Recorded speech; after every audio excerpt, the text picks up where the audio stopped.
ಯುದ್ಧಭೂಮಿ ಉಕ್ರೇನ್ನಲ್ಲಿ ಸಿಲುಕಿದ್ದ ಉಡುಪಿಯ ಉದ್ಯಾವರದ ಮೃಣಾಲ್ ಸೋಮವಾರ ರಾತ್ರಿ ತವರಿಗೆ ಸುರಕ್ಷಿತವಾಗಿ ಮರಳಿದ್ರು.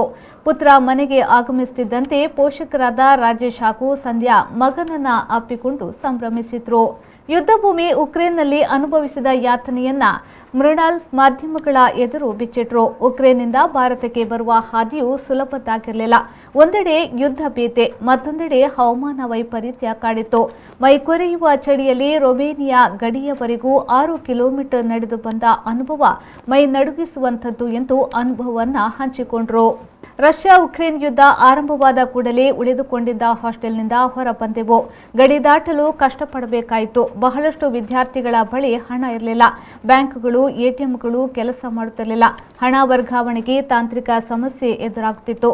ವಿದೇಶಿ ವಿನಿಮಯವು ಸರಿಯಾಗಿ ಕಾರ್ಯನಿರ್ವಹಿಸುತ್ತಿರಲಿಲ್ಲ ಎಂದು ಸವಾಲುಗಳನ್ನು ತೆರೆದಿಟ್ಟರು. ಉಕ್ರೇನ್ನ ಸೈರಟ್ನಿಂದ ರೊಮೇನಿಯಾ ಗಡಿ ಮುಟ್ಟಿದಾಗ ಅಲ್ಲಿಯ ಜನರು ತೋರಿದ ಪ್ರೀತಿ, ಮಾನವೀಯತೆ ಎಂದು ಮರೆಯಲಾಗದು.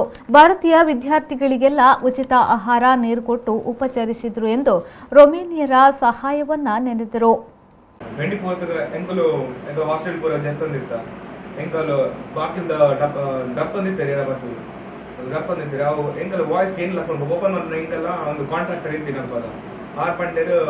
ರಪ್ಪಲೆ ಪೂರ ಫುಲ್ ಬ್ಯಾಗ್ ರೆಡಿ ಮಾಡ್ತಲೇ ಬ್ಯಾಗ್ ಒಂಜಿ ಇಂದು ಪೂರ ಪ್ಯಾನಿಕ್ ಆದ ಇಲ್ಲ ಬಂಡೇರು ನೆಟ್ವರ್ಕ್ ಏಪಲ ಬಂದ ಅವರು ಇಲ್ಲದಕ್ಕಲೆ ಕಾಲ್ ಮಾಡ್ತಾರೆ ಬಂದು ಆಂಡ ಈತು ಮುಟ್ಟ ನೆಟ್ವರ್ಕ್ ಓಲ್ಲ ಕಟ್ ಆತಿಜಿ ಕೋಪಿನ ಮುಟ್ಟ ನೆಟ್ವರ್ಕ್ ಪ್ರಾಬ್ಲಮ್ ಬರ್ಕೊಂಡು ಬಂಡೇರು ಆಂಡ ಇಂಗು ರಪ್ಪ ಕಾಲ್ ಮಾಡ್ತು ಬಂದ ನೆಕ್ಸ್ಟ್ 1 hour ಫುಲ್ ಸೈರನ್ ಶುರು ಮಾಡು ಜೋರು ಟೆರರ್ ಇತ್ತು ಅಟ್ಯಾಕ್ ಮಾಡ್ದಿನ ಬಂಡ ಜೆಟ್ ಫೈಟರ್ ಜೆಟ್ ಬಿತ್ತು ಕೋಪಿನ ಸೌಂಡ್ ಬರೋದಿತ್ತು ಎಂಕಲ್ ಮೇನ್ ನ್ಯೂಸ್ ಬಂದ ಕಾರ್ಕಿಯೋದವರು ಎಂಕಲ್ ಆಚೆ ಎಂಡೆಡ್ ಕಾರ್ಕಿಯೋದು ಕೀಬೋರ್ಡ್ ಅಟಕ ಒಂದು ಬಂದಿತ್ತು ಅವ್ರು ಡಿಸ್ಟ್ರಾಯ್ ಮಾಡ್ತಾರೆ ನಮ್ಗೆ ಬಂಕರಿಗೆ ಕರ್ಕೊಂಡು ಹೋಗಿಲ್ಲ. ಆ ರಾತ್ರಿ ಎಂತ ಹೇಳಿದ್ರು, ನಮ್ಗೆ ಹಿಂದೆ ಏಜೆಂಟ್ ಹೇಳಿದ್ರು ನಮ್ಗೆ ಆ ದಿನ 8 ಗಂಟೆ ನಂತರ ನೀವು ಹೊರಗೆ ಹೋಗ್ಬೇಡಿ, ಯಾಕಂದ್ರೆ ಲೋಕಲ್ಸ್ ಅವ್ರು ಕೋಪದಲ್ಲಿರ್ತಾರೆ, ಹೋಗೋದೇ ಬೇಡ. ಅವ್ರು ಎಂತ ಮಾಡಿದಂದ್ರೆ ನಮ್ಮದ್ರ ಬಿಲ್ಡಿಂಗ್ ಹೇಗೆ ಗ್ಲಾಸ್ ಸೀಟನ್ನು ಬಂದ್ ಮಾಡಿ ಸೋಫಾ ಡೂಟಿಯಲ್ಲಿ ಇಟ್ಟಿದ್ದಾರೆ ಅಲ್ಲಿ, ಯಾಕಂದ್ರೆ ಯಾಸ ಬರಬಾರ್ದು 7 ಗಂಟೆಗೆ ಡೋರ್ ಬಂದ್ ಮಾಡಿ ಆಗಿದ್ದವ್ರು ಹೋಗ್ಬೇಡಿ ಅಂತ.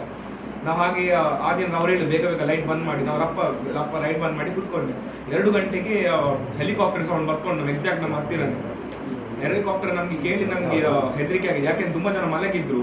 ಆ ದಿನ ಹೇಳಿದೆ ನಾನು ಮಲಗುದಿಲ್ಲ, ನಾನು ಕುತ್ಕೊಳ್ತೇನೆ, ನೀವು ಮಲಗಿ, ಸಪೋಸ್ ಎಂತ ಎಮರ್ಜೆನ್ಸಿ ಇದ್ರೆ ಇದು ಮಾಡಿ, ಯಾಕೆ ಡೋರ್ ಲಾಕ್ ಮಾಡಬೇಡಿ ಹೇಳಿದೆ. ತುಂಬಾ ಎಮರ್ಜೆನ್ಸಿ ಇಲ್ಲದೆ ಹೋಗ್ಲಿಕ್ಕಿದ್ರೆ ರಪ್ಪ. ಶ್ರೀಕಾಂತ್ ಹೆಮ್ಮಾಡಿ, ವಿಪೋ ನ್ಯೂಸ್, ಕುಂದಾಪುರ.